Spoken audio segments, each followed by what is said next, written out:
Today on Danny Hauger Podcast and the Hauger History Podcast, my guest is the accomplished and inspiring Doris Burke, ESPN analyst and sports reporter, and all-time assist leader for the Providence Friars. Doris Burke, thank you so much for joining us today. My pleasure. My pleasure. Love being with motivated students, so really excited about this. And my students are really excited as well. So, Doris, since a few years ago at AMA 30, I haven't been in touch, but I thought about you recently when I heard your outstanding work this year on NBA 2K18 on PS4 and Xbox One. What was that experience like for you? You know, that's a really fun sort of side project for me. Obviously, my main focus is ESPN and the work I do on television, but what's striking to me about 2K is the number of people who play it, and across demographics. It could be young kids as young as 6, 7, 8 who might happen to mention, oh my gosh, I saw you on 2K, all the way up through the NBA players and beyond. So it's kind of neat. I have to go out to California to tape that sometimes. But to be honest with you, they recently put a studio in my office here at home. And so that's afforded me the luxury of sometimes recording from right in my home office, which, given how much time I spend on the road, is kind of a nice luxury. Yeah, I would imagine. And congrats on all the success. I know it's hard-earned and it follows a career of hard work. What was your first experience in broadcasting, and what's your motivation for the work that you do and for sports in general? Well, I sort of laugh because I think people see me on television right now and think that that's sort of where I started, which is so far from the truth. My very first experience was back in 1992, if you can believe that, so it's been a while. I had left Providence College as an assistant basketball coach because I wanted to get married and have children. And I wanted for at least a time to be a stay-at-home mom. That was really important to me. And when the year I left coaching, they decided to put women's college basketball in Providence on radio.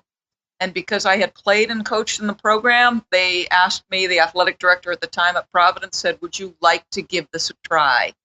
And really, that was the origin of what has been a happy accident as a career. It's funny, I think you go into life thinking, like, I thought I'd be a high school teacher and coach, to be perfectly honest with you. And when my career in broadcasting is over, I might just be that. But for now, this journey's sort of still ongoing. That's really neat the way you say that. I had never intended to work in baseball. My first job with the Stockton Ports in Single A, and then led to the Los Angeles Angels. And here I was with 10 years in broadcasting at baseball. So what was it for you? Were you just making good decisions with a good head on your shoulders and say, hey, you know what, whatever works out, I can't see around the corner, but bring it, and I'm just going to make the best I can out of it?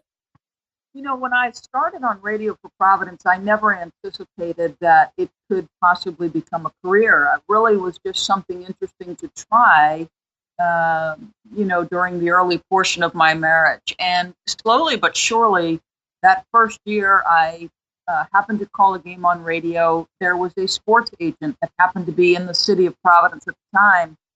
And though we were not on a high wattage station, this person happened to hear me and said, hey, you're pretty good at this.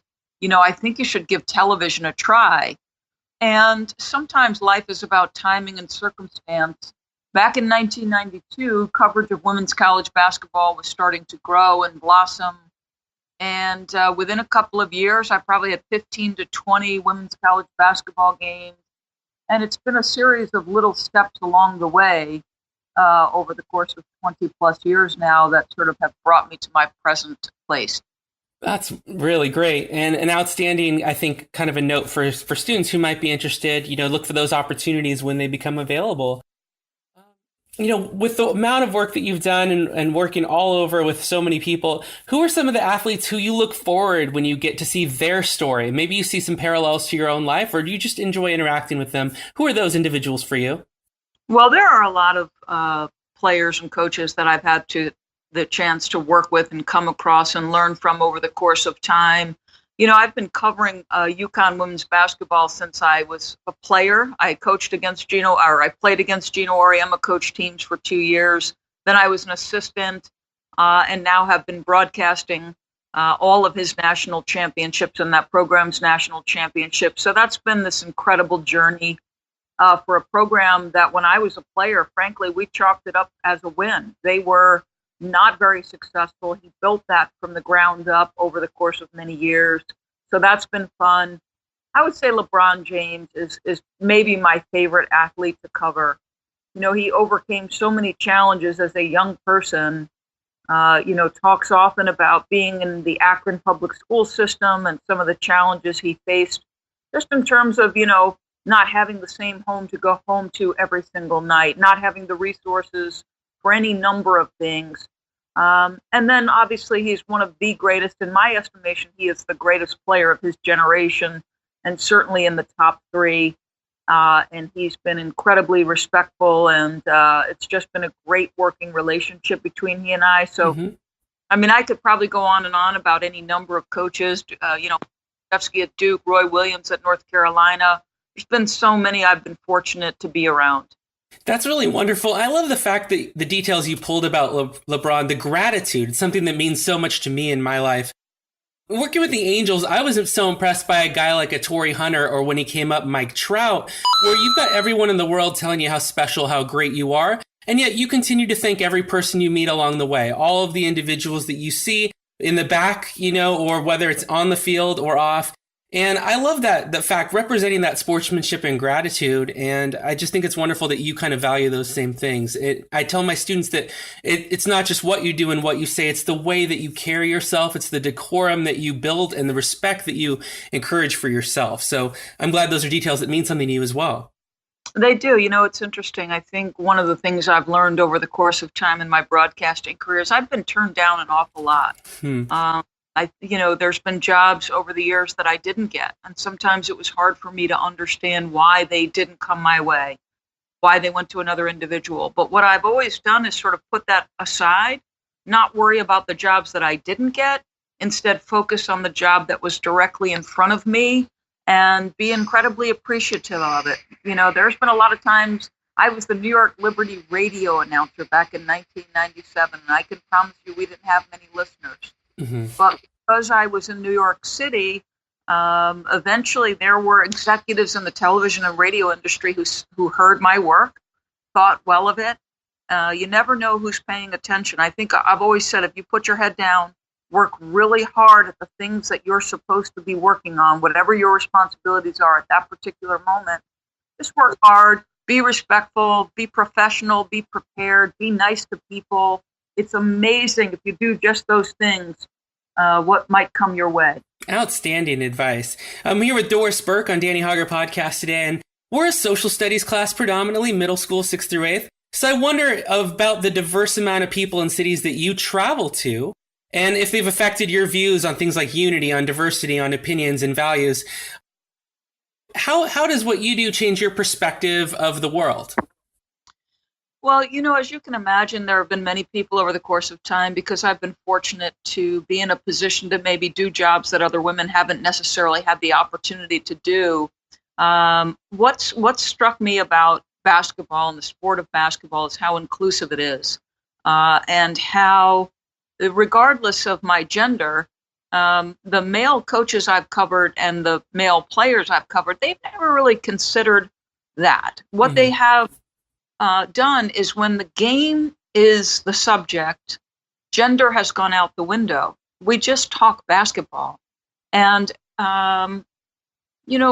the love of the game spans across genders, across race, ethnicity, religious affiliation.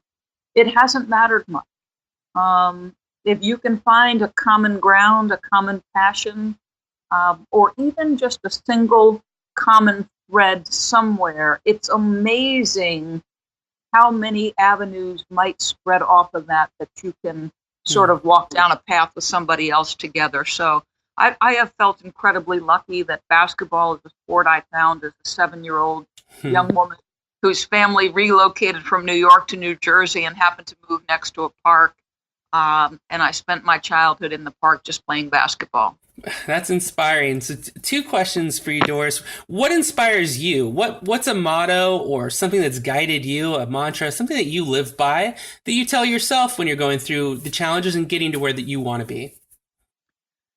I think I mentioned this maybe in your prior question or a couple of questions ago. I've always just tried to sort of embrace what's sort of been put in my path. I've always felt a little bit, and I've said this over and over again in any number of situations, interviews. I've always felt a little like the hand of divine providence has been in the small of my back, sort of pushing me to the places I needed to be. My faith is important to me. My Catholic faith is important to me. So I would say I just always tell young people who, regardless of their chosen field of endeavor, just work as hard as you possibly can. Be enthusiastic. You've got to find something that you can be positive about. So much of life is dictated by your attitude. Are you passionate? Are you hardworking? Do you enjoy being around people? And even if you don't enjoy being around people, find whatever it is that you're passionate about and then just run with it. Awesome. What would you tell 8th grade Doris sitting in the classroom right now if you could speak with her for a moment? Wow, that's a great question. I'd probably say maybe have a little bit more fun in life. There's always been this sort of serious nature to me. I'm not sure exactly why that is, but I think sometimes I forget, and it took my children saying this to me. Sometimes you've got to stop and smell the roses a little bit. Like life, as much as I say value hard work, there's a balance to be had, right? There's that work-life balance. You've got to have your family or your friends, your profession, your studies. Like, I consider learning to be a lifelong thing. People always say, what are you going to do when you retire? I'm thinking to myself, so many things. There's a program that I want to finish called the Master Gardener Program, a Master Composter Program. I want to travel extensively. I've thought about being a theology professor. Awesome. There's so many things. Well, tell me when that happens. I'm joining that class day one. Doris, where can people find you if they want to follow you on Twitter and if they want to hear your next broadcast? Where can the people find you? So I sort of hide a little bit on Twitter, but I'll share it with your class. Okay. I am at HeyDB, HEYDB. At HeyDB is my Twitter. And my next game is Los Angeles Lakers at the Golden State Warriors on December 22nd. And on Christmas Day, I have the Washington Wizards at the Boston Celtics. Well, fantastic. I know a lot of my students will be in the attendance at the Warriors game. They always are. So, and what a spoiled bunch to get to grow up with them. I have 10 years of Sacramento Kings. I have all my Sacramento Proud stuff up in my room, and I tell them, hey, sometimes it's good to have a little drama in the game. You don't know who's going to win. So, you don't want it all to be decided all the time. Doris, thanks so much for everything. And you've given me so much over the years just following you from abroad. And it means a lot that you take the time. That to me shows everything that you showed about gratitude, and thank you so much for being with us. My pleasure, and good luck to your students. All right. Thanks, Doris. Have a wonderful day. Bye, Danny. That was the incomparable Doris Burke, one of my favorite broadcasters of all time. How cool is that? Taking time out to talk to my students and you, my audience, and I'm so grateful that in this holiday season she took time for me. Hey, do you want to take time for me too? Don't forget, my new album Laddering is coming out very soon. You can still get Swan Dive and Chasing the Golden Age on iTunes and Amazon, and subscribe to this very podcast on DannyHauger.podbean.com or on iTunes, and don't forget the Hauger History Podcast is there for free history lessons. All right, well, Happy New Year, everybody. And thank you, Doris Burke, for joining me. We'll see you on Twitter at Danny Hauger. See you next time, guys. Subscribe and like.